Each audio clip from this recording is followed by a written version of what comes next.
conventional reading of history would have us believe that it was the Battle of Plassey in 1757 that changed the course of India's history. It marked the beginning of the East India Company's rule in Bengal, progressing to the eventual establishment of British rule in India. But best-selling author Stephen Johnson presents a different story. He argues that it was not the Battle of Plassey that changed the fate of India, but the raid by an English pirate on a royal ship that did it. To convince us of his argument, Johnson takes us to the year 1695.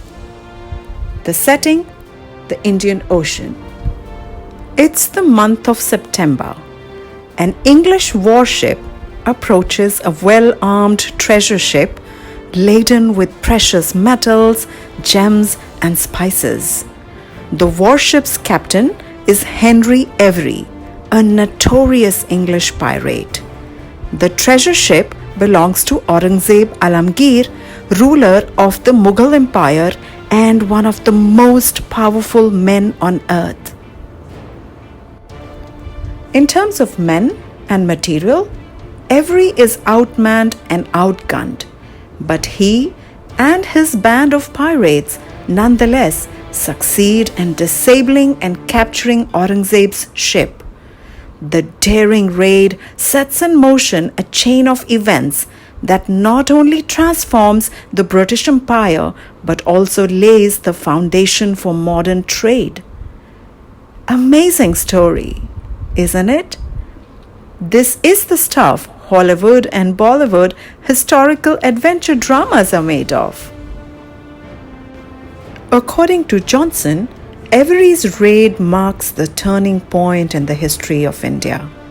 It was then that the Mughal ruler first agreed to outsource the protection of his sea trade to the East India Company, which provided the catalyst to the company to build a private military that would eventually vanquish the Nawab of Bengal at Plassey. And it was then that England's Parliament finally swore off piracy, laying the groundwork for a secure system of global trade. Author Stephen Johnson maps out this little studied moment, its aftermath, and the repercussions in his compelling page-turner, Enemy of All Mankind. The English pirates' raid on Aurangzeb's treasure ship became the most notorious crime in its day for a big reason. The ship was carrying women, including members of the royal court and possibly one of the ruler's daughters. Returning from a pilgrimage to Mecca, the women met a grimmer fate than many of the surviving men on board. As a result, the crime sparked the first global manhunt and an existential crisis for England's East India Company, then nearing its centenary and faltering.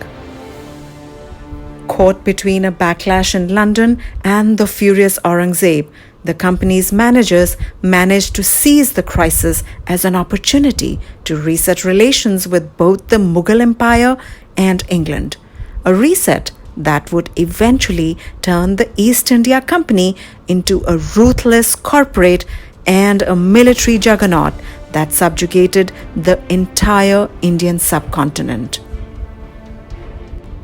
Through his narrative, Johnson has established that the British Empire, India's history, and the world's trade system would have taken a very different course had it not been for Avery's fateful pirate raid.